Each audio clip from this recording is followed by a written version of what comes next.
Bonjour à tous et à toutes, je suis Aline, coach de l'âme et de destinée.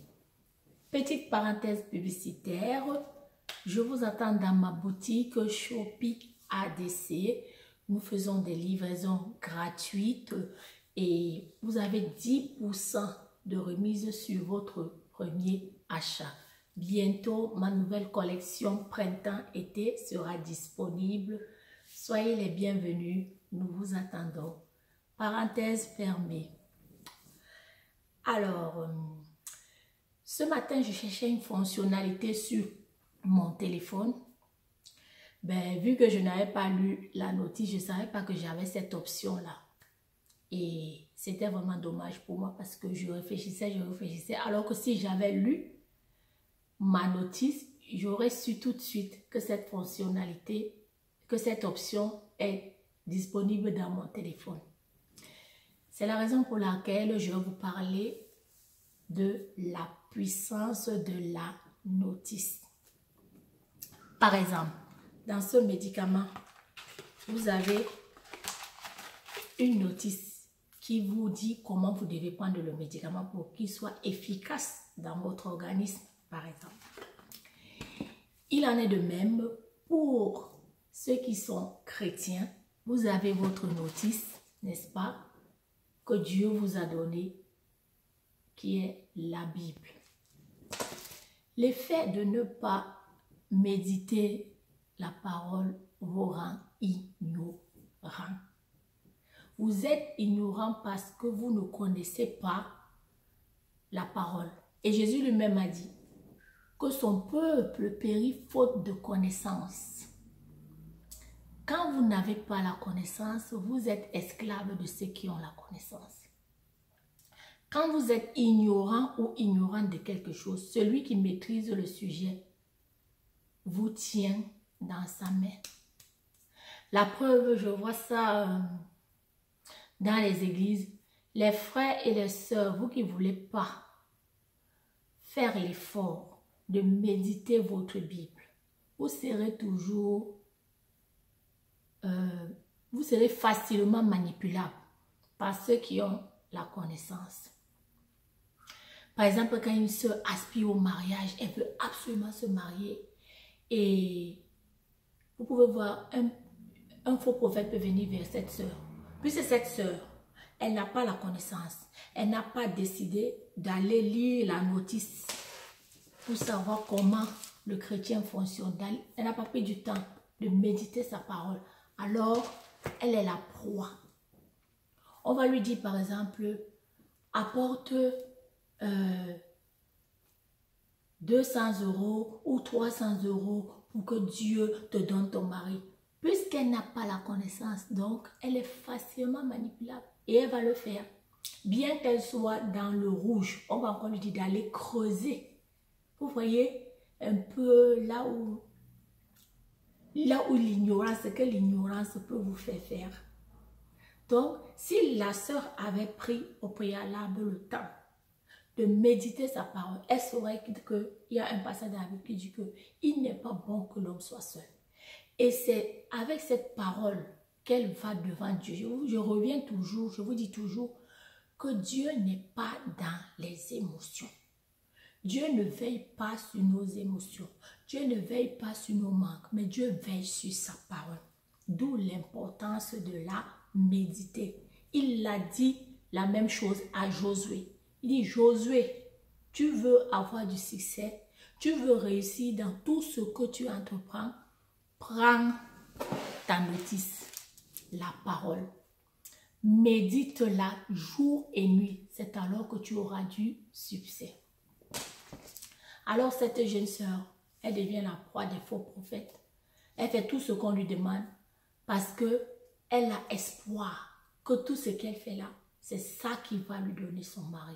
Alors que ce n'est pas vrai. Si elle avait pris du temps de méditer sa parole, elle saurait qu'il n'est pas bon. Elle aurait épargné son argent, son temps. Elle allait devant Dieu et dire à Dieu, Seigneur, tu as dit qu'il n'est pas bon que l'homme soit seul. Je suis la femme de quelqu'un, mon mari existe déjà. Et il y a aussi un autre contexte où on vous dit les bénédictions. Vous êtes déjà bénis. La Bible le dit dans le livre d'Éphésiens 1 au chapitre 3. Vous êtes déjà bénis de toutes sortes de bénédictions. Ce n'est pas en faisant une offrande ou en dormant, en jeûnant. Et en plus, vous jeûnez pas parce que vous le voulez. Vous le jeûnez sous la pression parce que quelqu'un vous a demandé de le faire. Hein? Donc, prenons du temps, méditons notre parole et nous serons à l'abri des manipulateurs. Tu pourras opérer de chez toi. Là, maintenant, dans ce contexte-là, il n'y a personne qui te suit dans ce contexte de confinement.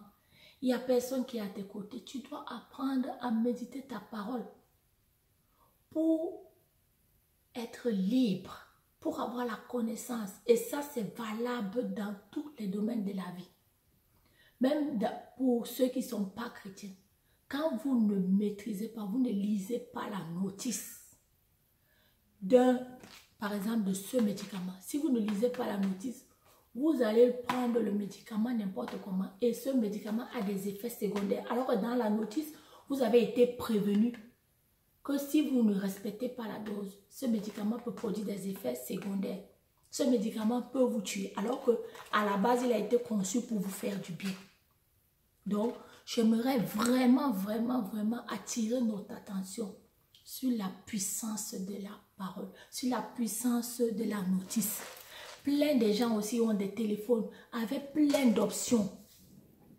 Mais ils souffrent parce qu'ils ne savent pas que cette option est déjà dans leur téléphone parce qu'ils n'ont pas pris la peine de lire la notice. Et chaque fois, le fabricant vous interpelle, il vous donne la première des consignes avant d'utiliser l'appareil, que ce soit un appareil électroménager, que ce soit un médicament que vous devez prendre.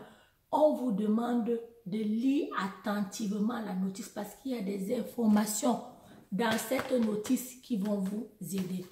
Et si vous voulez aussi utiliser à bon escient un appareil, on vous dit avant d'allumer l'appareil, prenez la peine de lire la notice. Et Dieu vous a sauvé. Jésus-Christ a dit, méditez ma parole, méditez-la jour et nuit. Parce que dans la parole, il y a des richesses que tu ne sauras pas si tu ne prends pas la peine de la méditer. Les chrétiens qui n'ont pas l'habitude de méditer la parole, de lire la parole, ils sont à la merci des faux prophètes. Ils sont à la merci. Ils ont un problème, ils courent. Par exemple, quand quelqu'un cherche un emploi, il est prêt à tout. Des fois, il y en a qui sont prêts à tout. Et si quelqu'un est malsain, il verra que cette fille, elle a soif de la promotion. Et on va lui faire des choses pour... On va lui mentir. On va lui faire des choses même qui ne sont pas vraies. Elle a espoir d'avoir cette promotion. Et elle va se retrouver à faire des choses qui ne font pas partie de ses valeurs. Pourquoi? Parce qu'elle veut la promotion. Alors que si elle avait la connaissance, pour avoir cette promotion, tu dois étudier le domaine dans lequel tu veux percer, cherche des livres, instruis-toi, sois excellent dans ce que tu veux devenir. Elle aurait sa promotion facilement. Donc, ma vidéo de cette matinée, c'est pour nous interpeller à lire nos notices, à lire la parole de Dieu. Parce que la connaissance qu'elle va vous donner vous mettra à l'abri des faux prophètes. Vous mettra à l'abri de certains problèmes. Vous mettra à l'abri de l'ennemi. La Bible dit vous connaîtrez la vérité.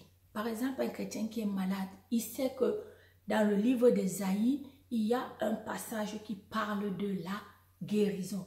Alors, pour ce chrétien, quand il connaît ce passage, à force de méditer ce passage, il en a la révélation. Le Saint-Esprit lui communique la révélation. Écoute, tu es malade, mais si tu connaissais le passage d'Ésaïe 53, le verset 4 à 6, tu saurais que Jésus-Christ a pris toutes tes maladies. Le châtiment qui te donne la paix est tombé sur lui et c'est pas te mettre dessus. Et de là, tu prônes, tu brandis cette parole. À la maladie, tu parles à la maladie, tu parles à tes nerfs. Parce qu'au nom de Jésus, tout genou fléchit. Nous avons autorité en son nom. Ça, c'est dans tous les domaines de notre vie. Nous devons connaître la parole appropriée à notre problème. Et là, nous apprenons à opérer tout seul. Nous n'avons pas besoin d'être assistés éternellement. Plein de choses traînent dans notre vie parce que nous ne sommes pas en connexion de la notice que Dieu nous a donnée, la parole. Donc, je t'interpelle, mon frère, ma soeur. Prends la parole. Étudie-la. Ce n'est pas facile, mais demande au Saint-Esprit. Demande au Saint-Esprit parce que Jésus a dit, je vous enverrai un consolateur qui vous enseignera toutes choses. Le Saint-Esprit t'enseigne tout ce qui concerne le domaine de ta vie. Même des choses que tu penses qu'elles sont insignifiantes. Va à l'école du Saint-Esprit. Demande-lui, il va t'enseigner des choses extraordinaires. Et tu vas gagner en temps. Tu vas gagner en temps et tu ne seras plus là. L'ignorante, tu seras plus la proie des faux prophètes. Mon frère, ma soeur. Donc, c'est ce que j'ai reçu dans mon cœur et que je voudrais t'exhorter à faire aujourd'hui. Fais le premier pas et tu m'en diras la suite. Et merci à tous ceux qui s'abonnent sur ma chaîne. Je souhaite la bienvenue aux nouveaux abonnés et je vous prie de cliquer sur s'abonner et d'activer la cloche pour être au courant de mes prochaines vidéos, la cloche, pour recevoir des notifications quand je poste une nouvelle vidéo. Que Dieu vous bénisse et j'espère que cette exhortation vous fera du bien. Bisous, bye bye, à très bientôt.